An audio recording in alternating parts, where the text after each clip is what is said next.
गसाइगाव जिल्ला बर' थुनलाइ आफादनि 33थि बोसोरसालि जथुम्मा जों बे हाबाफारिखौ 20 आरो 21 डिसेम्बराव लानाय जादोंमोन। मैया 20 डिसेम्बर, बे 20 डिसेम्बराव जोंहा थान्दै जथुम जादों। बे थान्दै जथुम जानायजों लोगोसे गसाइगाव जिल्ला बर' थुनलाइ आफादनि जे बोसोरसालि जथुम्मा आरो बेवहाय जों मैया गसाइगाव जिल्ला बर' थुनलाइ आफादनि गोजाम आफादखौ सिफायनानै गोदान आफाद दानानै लाबाय।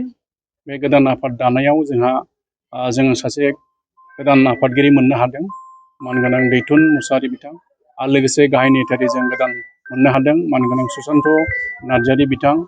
जों मैया बे हाबाफारिखौ मावखांबाय। दिनैहाय नैथि सान, बे नैथि सानाव जोंहा हाबाफारि माखासे दङ। गिबियावनो जों फिरफिला अरायनाय हाबाफारिखौ लादों आरो बे फिरफिला अरायनाय हाबाफारिया जोंना जाखांबाय।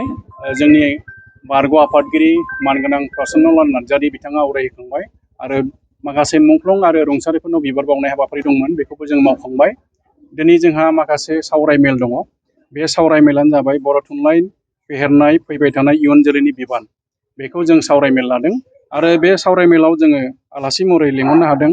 जोंहा आगोलनि बर' थुनलाइ आफादनि बारग' आफादगिरि मानगोनां मुस्रि गपिनाथ बरगयारि बिथाङा फैगोन आरो लोगोसे जोंहा गसाइगाव ओनसोलनिनो सासे बर' थुनलाइ आफादनि बारग' आफादगिरि मानगोनां मुस्रि पद्मश्री डक्टर कामेस्वर ब्रह्म बिथाङाबो नुजाफैगोन आरो बेजों लोगोसे बर' थुनलाइ आफादनिनो लेङाइ आफादगिरि मानगोनां थरायना नीलिमा बसुमतारी बिथाङाबो नुजाफैगोन आरो लोगोसे जोंनि माखासे MLA बिथांमोनखौ जों लिंहरनाय जादों, बिथांमोनाबो नुजाफैगोन आरो बेबादिनो जोंनि गसाइगाव ओनसोलाव थानाय माखासे कलेज आरो माखासे गोजौ फरायसालि आरो माखासे गोजौसिन फरायसालि बेफोरनिफ्राय जों माखासे फरायसाफोरखौ लानाय जादों आरो बे फरायसाफोरखौ जों लानानै दिनैनि बे सावरायमेलखौ जोङो खुंफुंनाय जागोन। आरो आं सानो बे हाबाफारिखौ लानायाव हयथ' जोंनि फरायसाफोर आरो जोंनि ओनसोलनि मानसिफ्रा बर' थुनलाइ आफादनि सोमोन्दै गुवारै मिथिगोन आरो मा हाबाफारि मावनांगौ बेखौ लानानै हयथ' इयुन जोलैफ्रा निस्सय बेखौ इनकारेज मोनगोन, आं बेखौनो आसा खालामदों। दा बेनि थाखायनो जों बे हाबाफारिखौ लानाय जादों।